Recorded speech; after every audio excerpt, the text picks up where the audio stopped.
I will be forever the myth. You're the king of kings, Arnold. There's always a pecking order. The little peckers never mess with the big pecker. So I'm a rooster, and he's a chicken, so to speak.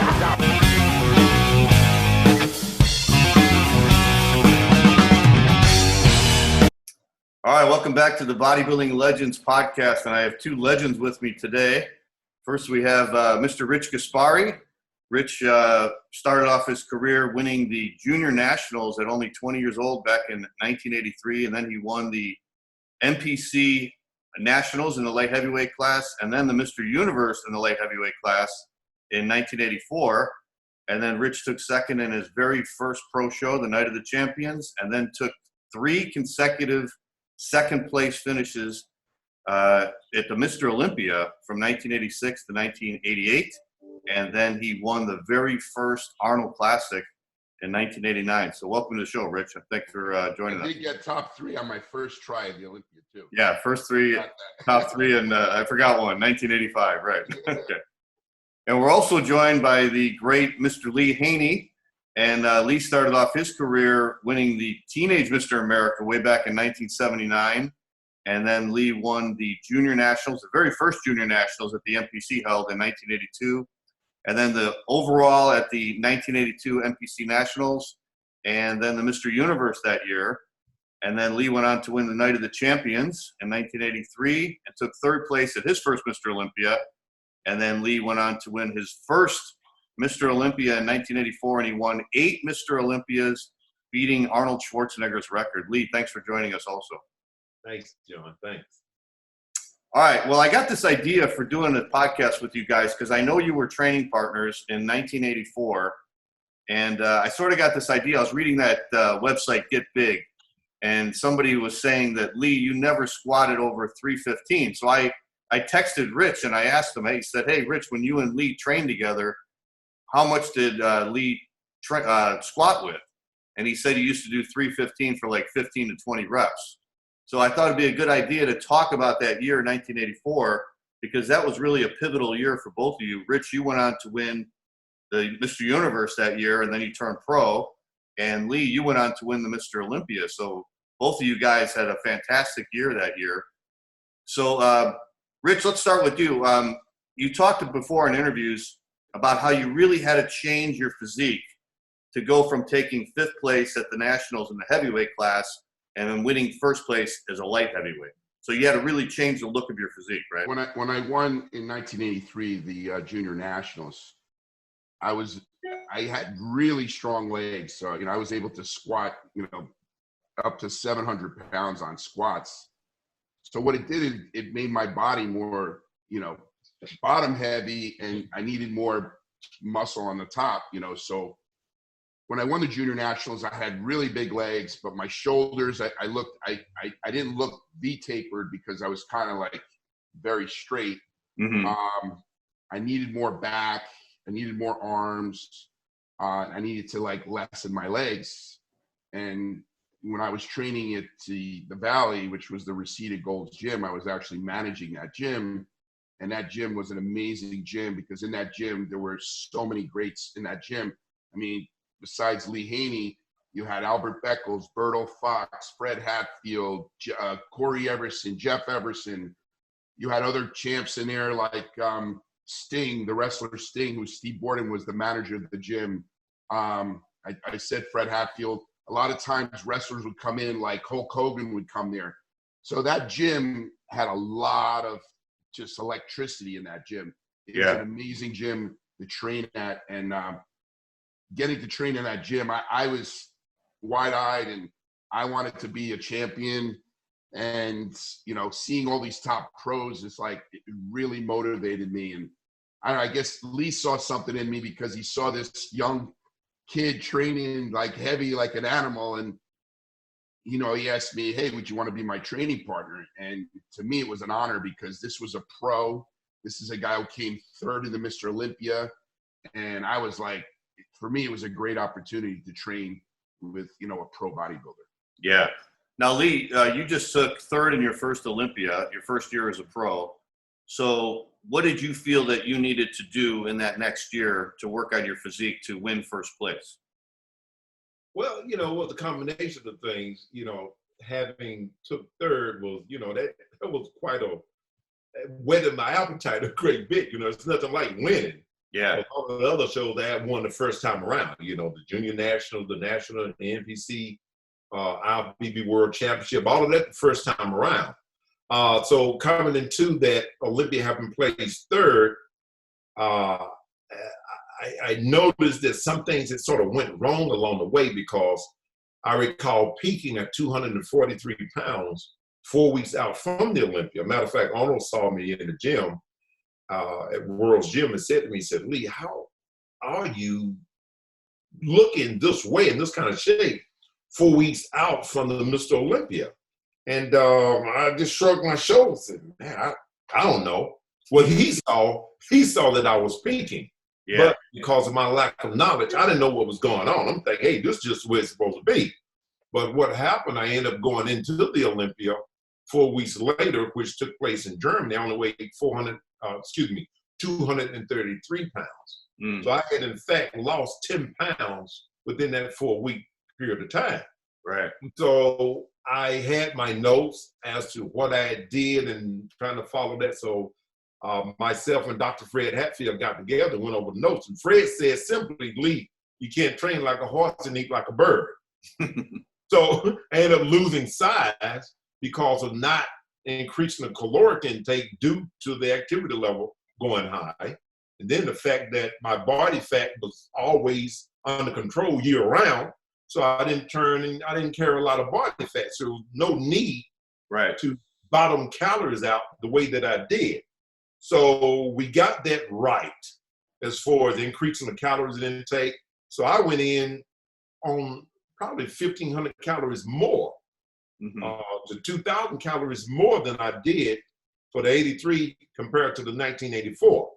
Okay. Prior to the 84 and working out at the Goals, I ran into Rich. And I saw this hunger and desire in Rich that was very unique. I mean, it's just, listen, when you're alpha dog, another alpha dog when you see one. You don't walk around with his tail stuck between his legs. He's foaming at the mouth just like you are. So there is this level of respect that takes place. Yeah. And that's what happened in the case of me and Rich. I saw how hungry he was. He was very aggressive. And I was like, he's always been that way. I mean, like, he was like that. So that was, my nature was more calmer. And so Rich sort of fed me what I wasn't. You know what I'm saying? I wasn't a grit teeth kind of a cat, but he was. So it made for the perfect combination. I was always calming him down. He was always geeking me up. Right. Perfect combination. So when you saw Rich training with these super heavy squats and the heavy weights and everything, did you feel like you needed that in your training to get ready for the Olympia in '84? Well, not to that extent. What I noticed, and with my training, had been more methodical as far as squeezing, concentration, focus, muscle separation. I mimicked everything from the workouts to the mental preparation as I could read into the minds of people like Robbie Robinson, Arnold, Albert Beckles, Frank Zane. It was always about squeezing, the mind and the muscle connection. All of that I summed up to create a philosophy that told me I didn't need 8 million pounds, and that quality came from time. Yeah. And so I always believe in the theory of training to stimulate, not annihilate. So heavyweight was never one of the things that I looked for, because I wasn't what you would call real strong anyway. But I also knew that the science of developing a muscle wasn't all about being strong. It was about working the muscle to its fullest and then giving it the right nutrition. That was a philosophy that I used. So I never bulked. I just didn't have the type of body set or the mindset to bulk. And bulk, when you bulk, you can use a lot of weight.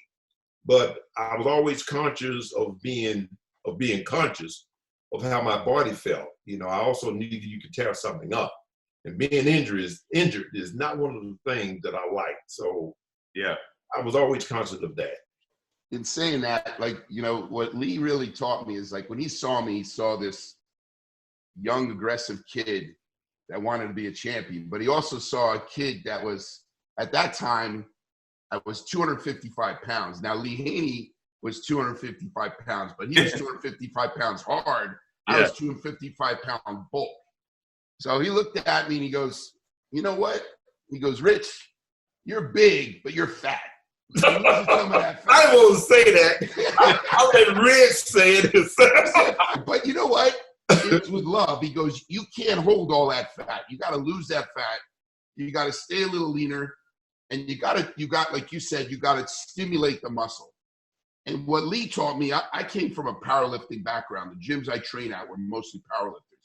They didn't have bodybuilders. Lee taught me how to train the muscle. Lee taught me to look at my body and assess it.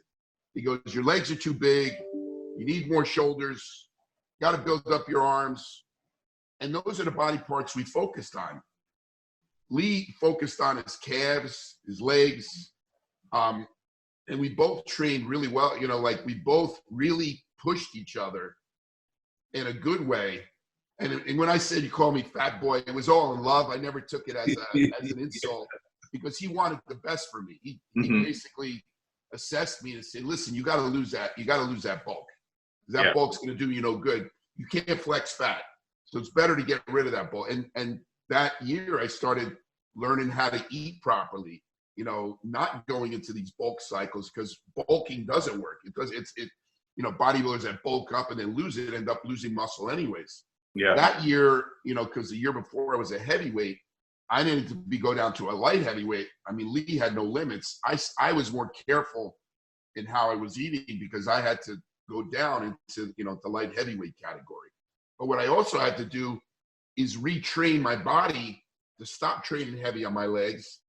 Lee and I did a lot of, like, leg press, hack squats. But when we did those, remember, we used to pick up our heels and our toes up, squeezing and flex. Sissy squats. All the things that he taught me was to train the muscle, and, like he says, stimulate, don't annihilate. Heavyweights were not something to use, but he was still strong. A lot of times he'd want to school me, and he put on the bench, he put on like 405 and just, you do that. Oh, he was strong.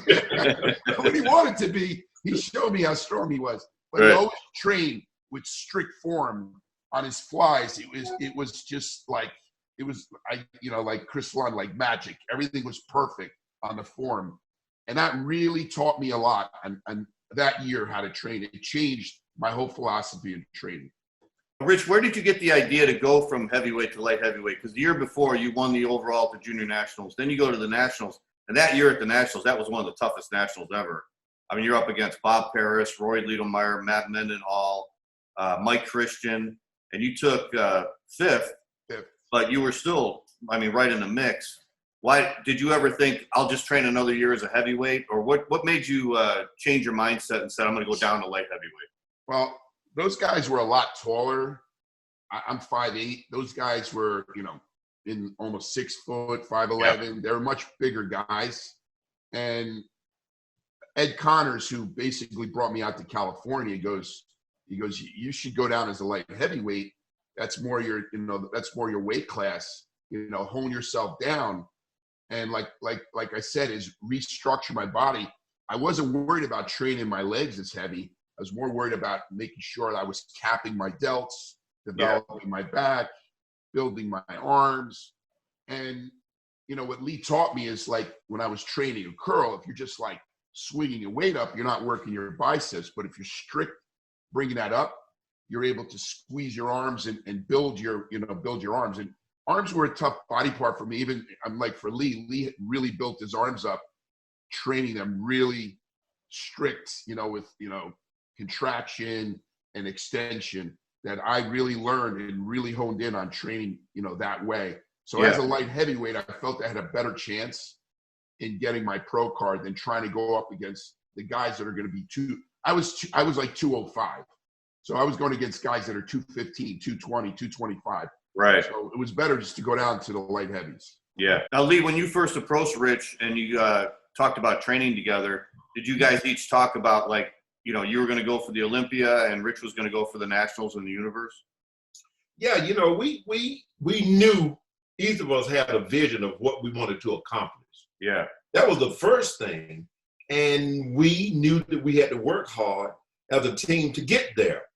And I felt in my heart of hearts that Rich would give me everything that he had to assist me in being successful and winning the Olympia.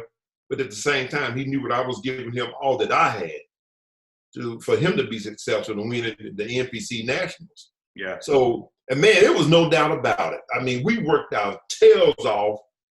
It wasn't, good gracious, man. It was some crazy training. But we enjoyed every bit of it. We gritted our teeth. We jumped in it. I saw Rich foam at the mouth one time like a mad dog. You know, that's how tough he was. Yeah. And I appreciated all of that, man. That made both of us better. And as a result of that, man, Rich came in victorious at the NPC Nationals, did what people thought he couldn't do, then went on to the World Championship, knocked everything out there, man. And next thing you know, there I was at the Mr. Olympia, and where I had peaked 4 weeks before the 1983, I peaked perfectly at 243 pounds, just as I did 4 weeks before the 1983. Yeah. And, you know, and I attribute a lot of that to Rich being there as my training partner. I came in bigger. I came in better. And the cool thing about it, too, he had a very good eye. I respected Rich's opinion. You know, we would train and, you know, pose and say, man, what do you think about this? Does this look good? How you feel about that? What do you think about this pose? You know, although I was more seasoned than he was, I still respected his eye because Rich was really ahead of his time. And that's why he made such a great training partner. He wasn't just your average bodybuilder. You know, I wouldn't hang with an average bodybuilder, period. I would eat him alive. Right. Rich had that special thing that was unique. Yeah. It speaks for itself. We went through some workouts that we were ready to like fight each other because I'd be like, you could do one more. He goes, who are you talking to? You're the amateur. Hey, I remember one time we was training. I think we had about 110-pound dumbbells, something doing presses. Maybe 100, I don't know what it was.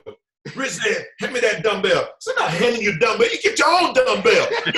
You're pissing me off. You're pissing me off. I said, well, good. Get pissed off. Rich grabbed the dumbbells, knocked out the set. We finished the workout. He said, man, that's the best workout I ever had. And the best about it killing each other, he said, that's the best workout I ever had. It was fun, man. And like I said, it was such an experience. Yeah. And, I was out there and there was a point where I was living somewhere and I lost like the apartment to live in. And here's what was really special about Lee. Lee, I think we're 6 weeks or is it 6 weeks out or 8 weeks out from the Olympia. He offered, I don't know if he regretted it now, but he offered for me to live in his house with him. Wow. He didn't want me to go back to New Jersey. I got to go back to New Jersey. No, you're going to stay here. We're going to train.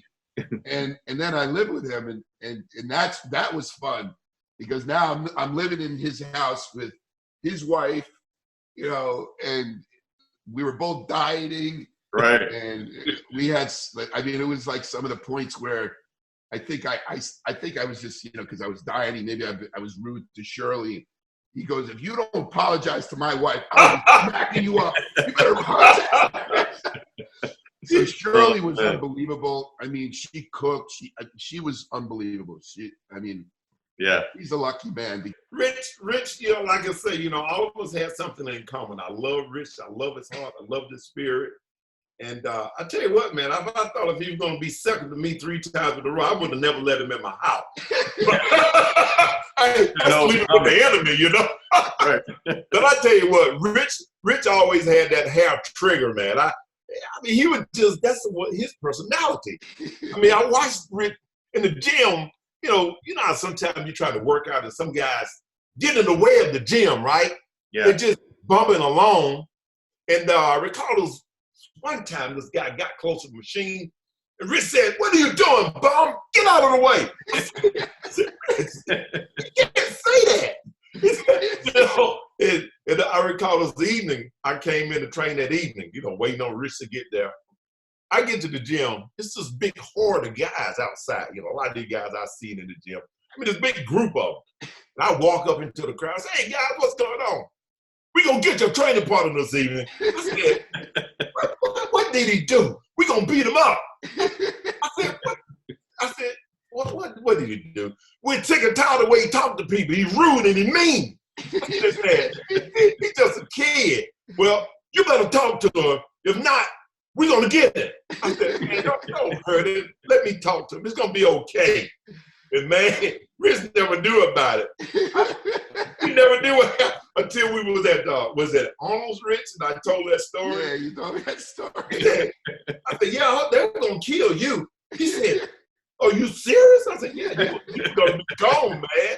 I stepped in. Hey, but nobody wanted to take me on one-on-one. They had to take a group of They guys. had to get the group. One person cannot fight an Italian, period. You got to be a whole group. It's about 5 or 6 of them, man. And they had muscles, too. They're big guys. It was crazy. But it was that kind of intensity, the intense personality that Rich has. I'm not going to say had. He still got it. That's who he is. That's what made him the very best. Rich took very little genetics and did some incredible things with it. Right. I mean, life-changing things. He went where few could ever go. And listen, I'll just say this. One of the most genetically gifted guys I have met in my era was Matt Mendenhall, period. Matt looked like the real-life He-Man. He was a real-life cartoon of He-Man. But he had all of those genetics, but Rich had very little, no genetics, to tell the truth. I met his mom and dad, who was very small people. I mean, my mom close to 6 foot tall, my dad close to 6 foot tall, my mom was like 185, so I had all of that gifted with me, but Rich didn't have any of that he just didn't have it. Right. So he took the science of training and determination and tenacity and created a physique that was world-changing, world-class. So hats off to Rich. He did what they said couldn't be done, whereby Matt Mendenhall had all the potential in the world, but hey, he didn't have the heart. He didn't have the drive or the determination. Right. So you can say so much about genetics. Hard drive and determination will determine where you end up. I don't care what you do, but particularly in athletics. Look at Michael Jordan. Hey, he was riding the bench and went on to be one of the greatest of all time. Rich didn't take no for an answer. That's why I have so much respect for him, and I really love him, and glad he was on my side as my training partner doing my era. Yeah. Now, when did you guys start training together? Was it in January? Was it the beginning of the year? Did you train all year? Rich, it seemed like a long time, man. Me and Rich were pounding at it, man. We started right at the beginning of the year. Like you saw, you just got done with your show, the Olympia, and you got your 3rd place. I was already out there in California. I was training there for a little while. I think it was before the year started, because I remember spending Christmas and everything. So we were training, say, right after you got done competing. And I moved out there. So I would say October, November, from that time all the way, into the following year. Now, and Rich and I coming up to the Nationals, leading up to the Nationals, 84, and the Nationals, the Olympia for me, 4 weeks out from the show, me and Rich walks into Gold's Gym eating Tafuti ice cream. Yeah. Tafuti ice cream. Everybody looking like, but guess what? We were already sliced to pieces. All we had to do is tweak. We never had to hurry up and fix our bodies, because the discipline of being in striking distance, watching what we ate, that's what we did. we trained all the time. And we gave our body the proper rest too. And listen, it was a day I never will forget, Rich. I don't know if you recall. There was one day we went in, man, and we're getting ready to work out, and we looked at each other and said, man, how you feel? I said, I feel like crap. How you feel? He said, man, I ain't feeling it. I said, let's get out of here. Right. Me and Rich grabbed our bags, went out, got us some food, went home, took a nap, and came back later. You remember that, Rich? Yeah. We ain't feeling it, you don't feel it. Right. That's the thing that Lee taught me is be in tune with your body. A lot of times, you know, you think that you're doing something right because you're going to the gym when your body's telling you not to go to the gym. Yeah. When you are really in touch with your body and you know that you shouldn't be training, the best thing to do is to rest, you know, and recover and eat. And that's what we did, because I watched Lee eat, and, you know, because everything he got, he was getting from Fred Hatfield. But I was like a good, you know, listener and learner, and everything he was doing, like he said, I was learning all his secrets, you know, and what he was doing. And, I learned a lot about, you know, how to diet. I think I came in too light for those shows, you know, for the Nationals. I ended up going into this, you know, the low carbohydrate and then carbing back up, and my body didn't fill up enough. And that's something I learned later on when I turned pro, that it didn't work for me as well. I mean, I know it worked for you, Lee, but when I did that, it seemed to, like, I started going down too low, and I just couldn't eat enough carbs. My metabolism was so fast, just like yours. Well, everything in you was fast, Rich. Everything was on. I mean, golly, you were like, ah! Just like all the time. I think you're just the middle part of you was sucking up calories. Yeah, I mean, you was better than the ever-ready bunny. Always. We went on the low-carb diet. We were carb depleting, and then we're carb loading, and we're on our way to the gym. So I was carb depleting, and I got to a light, and I was so, like, out of it. So I'm at the light, and then I just start stepping on the gas at the red light. He goes, "What are you doing? You're gonna kill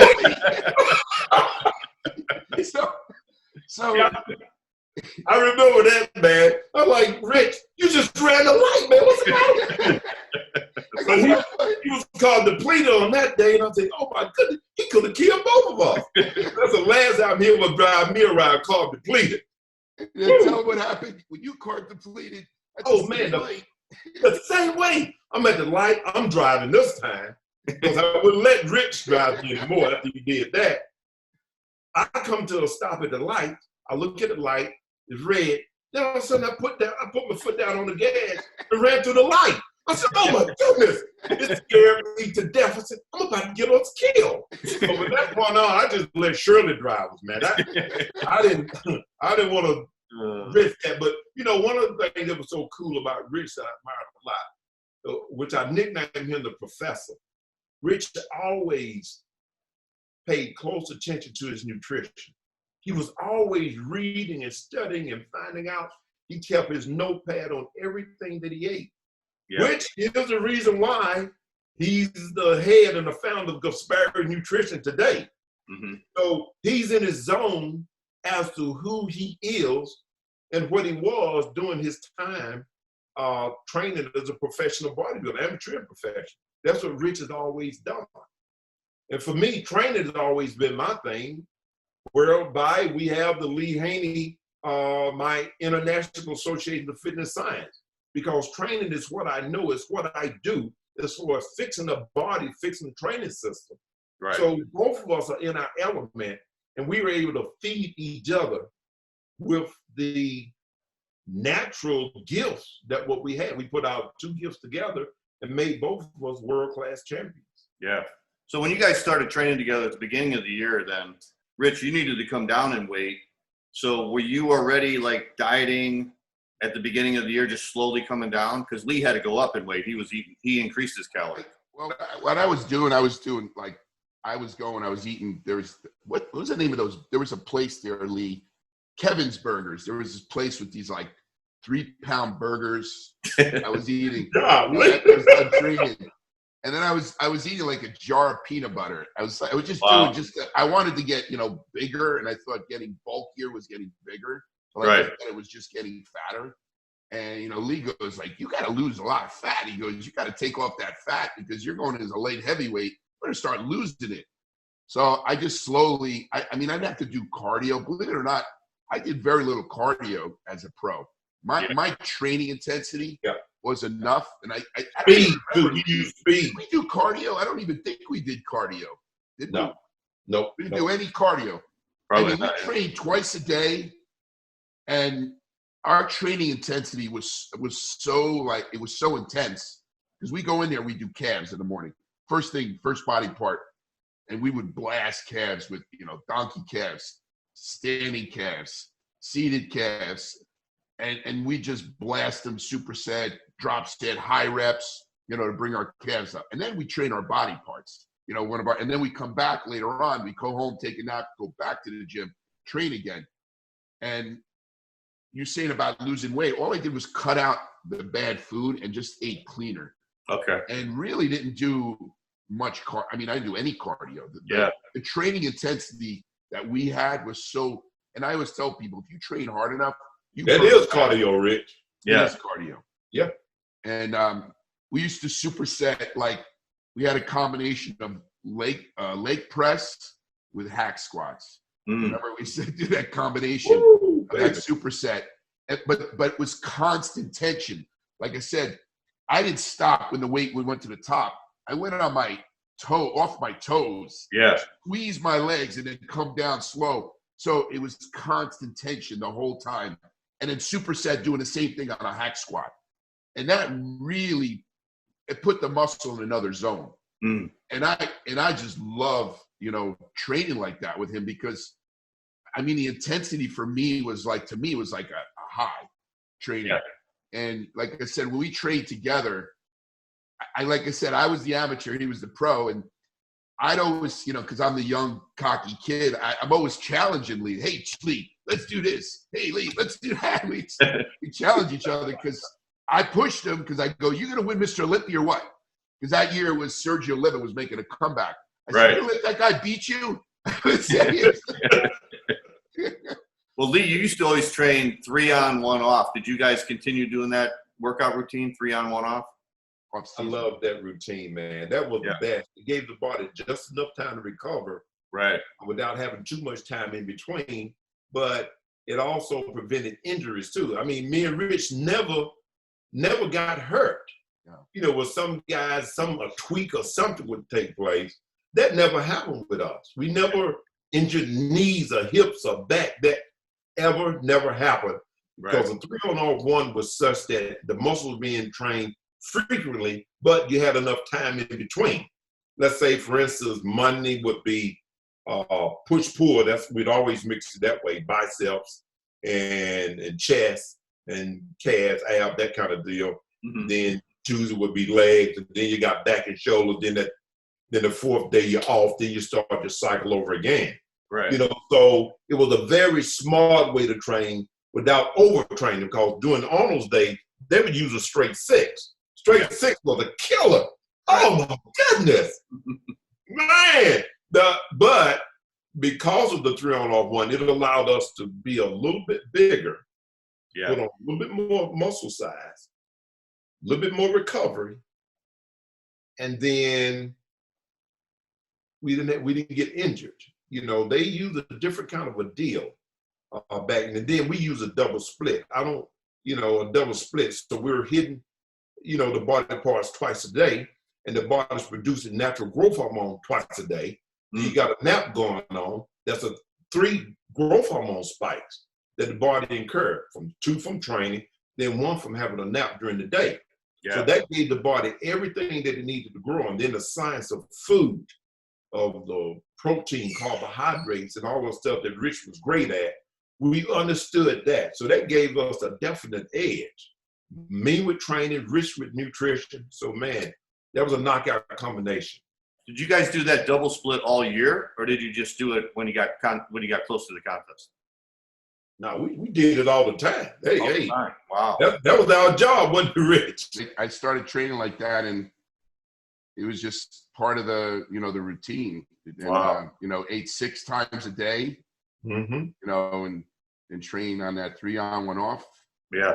And, we rested on the days that we rested to let our body recover. Right. Because we trained so hard that you needed that day off.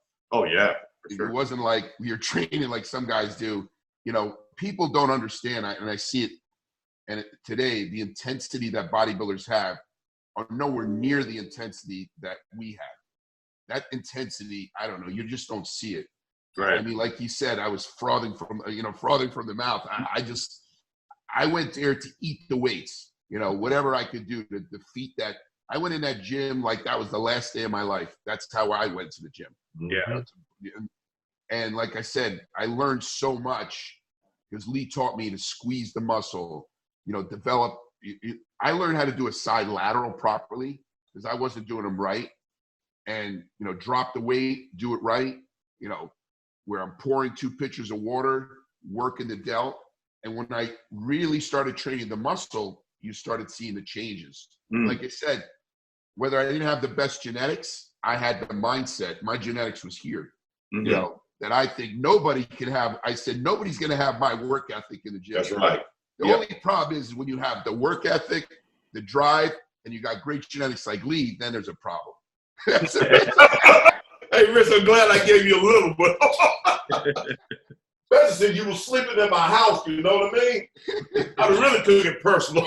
If you were right to me, you know? But no, seriously, like I said, it was one of the best times of my life. And I regret one thing. Lee asked me to train for his last Mr. Olympia, and I decided to go to California, but I said to Lee, you know, I told him recently, I said, man, that last year, I'm going to tell you, out of all the Mr. Olympias, not because he's my friend and I compete against him, Lee is the best Mr. Olympia, 8 Mr. Olympias, because from his first, he was better in his last. A lot of the Olympians that came after him, some of them undeserving, you know, on their last Olympias. Yeah. But he came in the best shape on his last Olympia. Yeah, he did. Better than his first or any of his middle Olympias. Yeah. And that's what was really amazing. After 8 Olympias that the guy improved. And I don't know, Lee, you came in like 8 pounds bigger, 10 pounds bigger on that last Olympia. Yeah, it's amazing. You know, what I found on that last one, Rich, you know, you wasn't with me for, you know, the several of the other ones, but I sort of went a little bit overboard the last 6 weeks, you know, because you always think, well, look, when you're on the top, ain't nowhere to go but down. Yeah. So what can I do to make myself better? So I increased the intensity, and I went from the 3 on off 1 the last 5 to 6 weeks to a straight 6. Mistake. I overtrained. Yeah. Last Olympia, I stayed on the 3 on off 1 all the way through. Intensity level was just as high. The body had more time to recover. The muscle stayed fuller. And it felt to me like the easiest one that I ever trained for. I wasn't burned out as I was for the last previous Olympics, because the last week and a half, my legs always lagged behind. I said, God, I hope my cuts come in, because they were so fatigued. Yeah. So life didn't come back in until like the doggone morning of the show. So I was worried about that every time. Yeah. For the last Olympia, everything stayed full and pumped the entire time because I was using the 3 on off 1. And I said, well, finally figured it out, but guess what? I'm out of here. I'm going.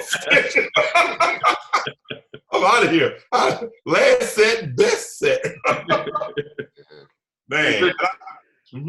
Rich, when you were getting ready for that Nationals, you were up against a whole new group of competitors. Were you worried about anybody? Were you thinking about anybody? Or were you just more concerned with yourself? I never worried about any competitors when I competed. I always wanted to be the best that I can be. That's another thing. I had a mindset of always going into the show being the best that I could be. I didn't even know who the light heavyweight guys were when I competed. I mean, there was a guy that came second like 3 years in a row, was Moses Maldonado. Yeah. Was the guy. So I was going against him. I knew a little bit about him. And there was a whole array of different light heavyweight guys that I was going against. Here's something. I peaked a little earlier for that show, and I ended up being a little lighter. I mean, that light heavyweight class is at 198. I competed at 188 in the Nationals. Wow. I went into that show. I mean, I was shredded, and the problem was, like I said, it was a little flat. I went into that show and I won the Nationals. Only competitor, I think Jim Mannion said, you won the Nationals on straight seconds. Straight seconds. And all the other competitors got first, thirds, fourths, first. Right. Because I won straight seconds, no first straight seconds. I won by points. Yeah. That's how I won. So I went into the universe. I went back to California with Lee. I had to eat up more because I said I got too light. So I gained another about 5 pounds for that show. So I was more into the early 190s. Yeah. And then I had to go against this big monster from Germany called Gromulus. Yeah. Joseph Gromulus. Oh, yeah, he So was when I went against that guy, he was favored to win the universe. And he was one of Albert Busak's guys. So they were going, Gromulus. And then at the end, I won the show, and you can see Busak's face was like, yeah. But, Yeah, I think you won that during the pose down too, didn't you, Rich? I remember them saying I beat him in the final round. I beat him in the final round that I beat. Yeah, yeah. But it was tough because that guy was. I mean, He was massive. Woo! But I did have better symmetry, shape. I was like more aesthetic. He just was a big guy. Yeah. Pico either won, and he finishes third. All right, who's it going to be? And here they are together, the last two. Who made it? In second place, winning the silver medal from Germany, Josef Grolmus. That tells it. Well, you could flip a coin on that one. They were very, very close. Very close. There's a very happy youngster, 19 years of age. Oh, what a future. What a future indeed. So Gromulus from Germany, who looks very, very good. Ladies and gentlemen, Josef Grolmus is smiling for his second place. Give him a hand. Good sportsmanship. There can only be one winner. And here is our world light heavyweight bodybuilding champion, Mr. Universe 1984, from USA, Rich Gaspari. I've just been informed that Rich Gaspari just pulled this out the last few seconds in the pose down because he was second going into this final round. What about you, Lee? When you're getting into that 84 Olympia, McAway and Samir beat you the year before. Were you focused on them? And then, like Rich said, you had Sergio going in it too. Were you thinking about anybody else? Something like Rich's mindset was he never worried about anybody else. That was always my mindset too. That's why we worked so well together.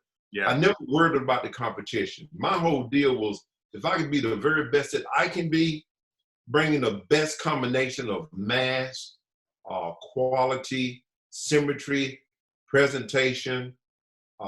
If I could put all of that together, then that's an unstoppable force, and that's what I did. I never worried about anything. It's funny, man. Me and Samir was one day, we were doing a photo shoot at World's Gym. Mike Neveau was doing the shoot. I was working on my book, Totally Awesome, which I've just finished up, Totally Awesome, for the 3rd edition of it.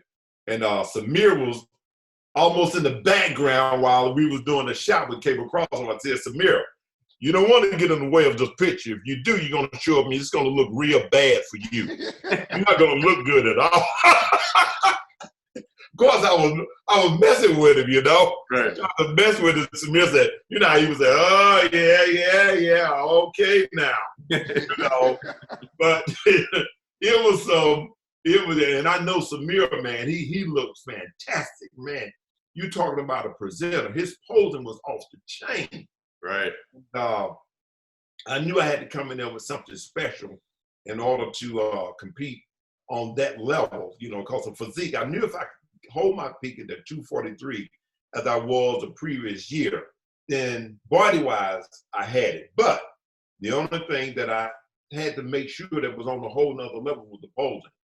Yeah. And that was told to me by Arnold in Germany after placing 3rd in the first Olympia. Arnold said to me after me and Shirley was sitting back in the after party there at Albert Busak's gym, for the 1983 Olympia, he said, Lee, he said, physically, you look great. And I mean, at 233 pounds and placing third wasn't bad for the Olympia, you know, which Rich was able to duplicate that himself too. So I wasn't the only one to do that. He did it himself too. But he said, Lee, you look great, but on this level, your posing presentation has to be much more polished. And he said to me, he said, Lee, when we get back to California, I am going to introduce you to my posing coach. He said, so you meet her, the two of you get together, discuss whatever it is you're going to do. But I grant you, once you get your posing routine down and able to transition as a big guy should, you'll be Mr. Olympia. I was there in California after we got back into town. I met with Arnold's posing coach. She helped me, and the rest was history. Yeah. I walked into that 1984 Olympia. I was ready. I was fully confident. I knew my physique was there. I was ready. You know, I was victorious there. I'm glad you mentioned that posing routine, Lee, because a lot of people who never saw that routine, that was an amazing routine. You came out and you did 2 songs, and then you came down and you did that lunging pose and you held your arms out, and you held it for a long time, like a minute. And I think a lot of the audience thought it was over. And then you came up and then you posed to Excalibur, right? And you told me that you were inspired by that movie because you wanted to show that a new king was coming. There you go. And that was it, man. Excalibur. I love that. Yeah. And, it proved it, man. You know, there was a new king there, and I was, you know, hey, man, I was blessed with that. A former Mr. America, a former Mr. Universe. A good welcome now for Lee. Totally awesome, Haney.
the whole time, I knew Lee was going to win that Olympia. And you were there, right, Rich? You were at the show.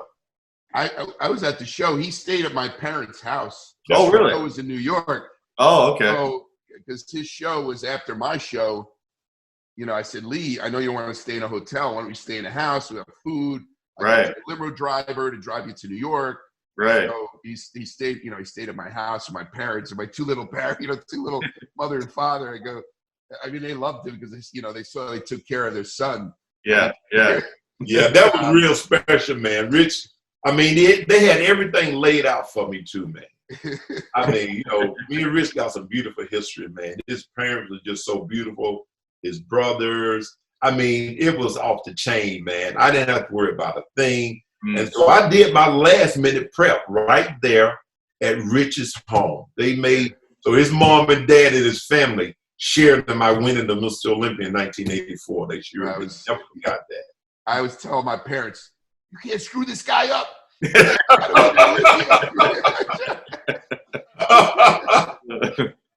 And you know, it was funny at the Universe, you know, when my hand was held, it was the first time I met Joe Weider, and Joe Weider goes, you know, you have a special invite to the Mr. Olympia. I said, I ain't going to the Mr. Olympia. I got my training partner.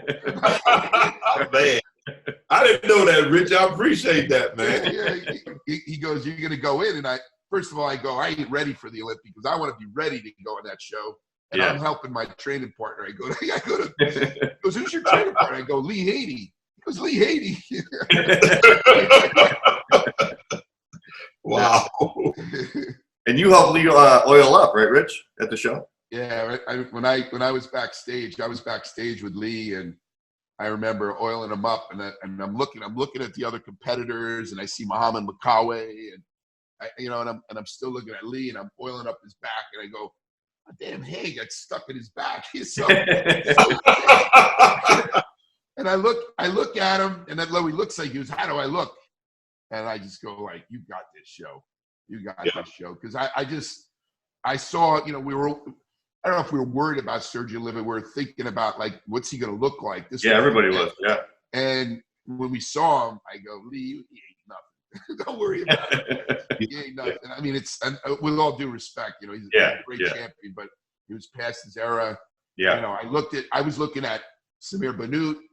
I was looking at Muhammad Makawe, who looked really good in that show. I was surprised, but he wasn't nowhere near as Lee was. Joseph Wilkosh looked good. Yeah. He was in shape. He looked good. I said, man, he's in shape, but he ain't got Lee's back. He's not got, you know, he don't have what Lee has, that small waist. Lee had that little waist and that wide back that really was unbeatable for his time. Yeah, absolutely. Well, I'll let you guys go. I know you're both really busy. Lee, you want to talk about your book that just came out, the third edition? Yeah, man. You know what? As I was saying, when me and Rich finished up the show, man, I rushed back and began work on my book. Totally Awesome. Yeah. And in Totally Awesome, man, the same training that me and Rich use getting ready for the Olympia and so forth is written in it. We talk about the on 3, off 1, the different kind of training systems. I even talk about the straight 6, when to and when not to. Straight 6 is only made for y'all fat boys. Get fat, you need a straight 6. Keep the fat down, you'll never need a straight 6. Then we talk about training principles. There's some shots of me and Rich in here training together. So this book is everything as it relates to you getting ready and get a very good education for the right training, proper training. Yeah. If you guys know, you watch me and Rich on the YouTubes and as we're doing the different things, man, you do not see us hobbling around injured. Why? Because of correct training. Both of us are healthy. I'm 60, Rich is in his 50s. None of us has been hurt or injured because of right training. So guys, you can go to leehaney.com and you can order my book. And if you say, listen, I've heard this on John's show, Legendary Bodybuilding, guess what? You get a free 8x10 with it. Wow. This is the third edition of Totally Awesome with new stuff in it too. It's still the way to get there. All right. I read the book, John. It's a great book, and it brought back a lot of, you know, the memories. And like I said, Lee is, like he called me the scientist with nutrition, but he's the scientist with training. Yeah. You know, it really knows how to train the body through, you know, proper biomechanics and, you know, hitting that muscle and making that, you know, and making that muscle grow, contract, you know, expand. You learn that from Lee. Yeah. And that's something that I said, you know, I got the personal experience to learn all that, but you can read that book and learn a lot. It really changed your career, right, Rich? He changed my career. Like I said, like what he taught me is later on, I came up with my own methods. He tried to kill me. Well, but I told you, anytime I came second to Lee, I go, you know, Lee, I know the only way I'm going to beat you is if you screw up. I'm right there behind you. That's right. He never would go, well, I nicknamed Rich the Itch. But he was always somewhere on me calling and Rich, but like I said, I had the greatest respect as a second place bodybuilder to who I call the greatest bodybuilder who ever lived. You know, like I said, he's a guy who's retired, undefeated, with 8 Mr. Olympias, and it's like I said, what he did is something incredible. Yeah. And Rich, happy birthday too. You just had a birthday last week. Yeah. I'm catching up to Lee. Yeah. I'm catching up. Hey, Rich is still pretty though, man. That's a wonderful thing. Yeah. You got hair too. I'm jealous, man. Yeah. If I had a little bit of Italian in there, I probably would have some hair. I got none. No, brother, all the way, man. Rich, tell us about your podcast. You just started a podcast with John Romano. I just started a podcast called Fitness, Fame, and Fortune. Basically, I have all different types of people that are in the fitness field that have been able to pivot from being an athlete or someone that's used fitness into becoming famous and then using that to monetize and make money. So I've had some really good guests. You know, I had Mark Bell, I had C.T. Fletcher, I had Lou Ferrigno. Oh, really? I definitely have Lee on the show, but it's showing that you have something after, you know, your athletic endeavors. There's so many athletes that go from being an athlete and then from there just not doing anything. And what me and Lee have is something, if you have the drive, the intensity, you know, the passion, the dedication, you can do anything. And that's what I found out. I developed a company that was global, you know, that made multi-millions of dollars because, you know, it's not just physical. What you can do here, you know, you can do so much. You know, the world is yours. And there's so many guys that I'm getting to interview that have been able to make that pivot and be successful. And it's really fun to listen to them, and they all have something in common. They all have that drive. Yeah, I've heard the show. It's really good. I've listened to a few of the podcasts already. Thank you. And your Gaspari Nutrition is you have a new line of immune supplements now, yeah, right? well, because of what's going on here, we came up with some immune boosting products. You know, I came up with a really healthy organic greens and reds. It's actually 5 products in one. It's greens, reds, probiotics, fiber, and then anti-inflammatory ingredients like ginger, turmeric, green tea. So we came up with a product. And then I came up with an immunity product with an ingredient called beta-glucan, which was used by AIDS patients to help their immune systems because it strengthens your white blood cells. But it also contains vitamin C, vitamin D, you know, and zinc, which when you take them together synergistically, they help the immune system boost. We have elderberry. We have products that I say are for health, because you can be, you know, you can build all the muscle, but if you don't have health, you don't really have anything. Right. And what's coming soon, the next brand I'm developing is an anti-aging brand. So I'm going to be starting that hopefully by the end of the summer. I'll have Gaspari Ageless, which will be an anti-aging brand for guys mid-40s and on. Yeah, that's awesome. I'm excited about developing that. Okay. All right. Well, I want to thank you guys, Lee and Rich. This was a great interview. I was really looking forward to it. You guys were both guys I looked up to in the 80s. So it was great having you guys on to talk about that magical year in 1984 when it was really a great year for both of you. So thank you both for joining us on the Bodybuilding Legends podcast. And I look forward to talking to you guys again. Okay. Thanks, John. And I want to make sure that let people know that, as I said, we're totally awesome. They can go to leehaney.com and get the book. Yeah. Also check out my website as it relates to the international Association of Fitness Science, because the science of training is extremely important, whether you want to be successful in the sport of bodybuilding or if you want to get into functional training. As Rich said, you want to take all of this hard work and discipline and turn it into some type of economy. That's what it's all about. You can't eat trophies. I don't care how many you got. So let's go to the certification program. You can learn some things there. We just created a whole brand new website. And we got it set up now that anybody that wants knowledge can become an associate member of the International Association of Fitness Science. Even if you don't want to be certified on that, you can still get the same knowledge and still learn and know what you're doing as it relates to training other clients or training yourself. So you can go to LeeHaney.com, find all of those links, and get there. All right. Thank you very much. All right. Thank you, Lee. Thank you, Rich. And hope you guys stay safe during this craziness. And thanks again for joining me on the Bodybuilding Legends Podcast. Thanks, John. Love you, Rich. Thank you. Love you too, Lee. All right, Big John. Take care, brother. Take care, guys.